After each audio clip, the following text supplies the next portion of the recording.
Well, a lumberjack's life is a wearisome one, although it's free from care. It's swinging an axe from morning till night in the cold forest air. My name is Bill Jamerson and I do lumberjack programs. You wouldn't recognize me because I'm on stage with a plaid shirt, suspenders, and my boots. My interest in lumberjacks began as a child. My grandfather was a wonderful cook, and he used to bake his ham so tender you could eat it with a fork. And I said, "Granddad, where'd you learn how to cook so good?" He said, "In a lumberjack camp."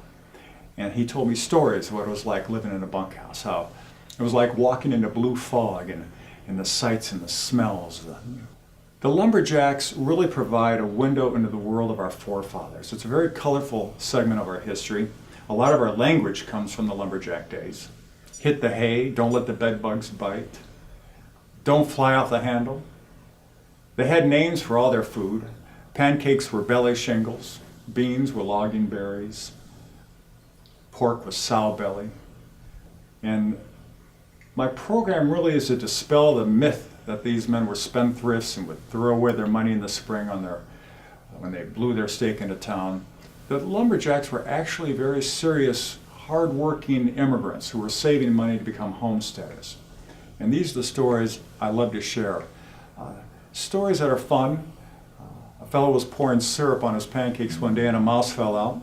He complained to the cook, who came over, picked up the mouse by the tail, scraped off the syrup with his knife and said, "Okay, go back to eating."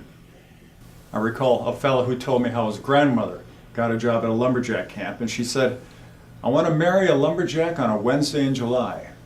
And she did. You know, it was very hard to find someone when you lived in a camp. So what do? You write a letter back to your village, to your mother, and say, "Any gals up here in northwest Wisconsin?" "Oh yeah, there's one over in Antigo and over in Eagle River."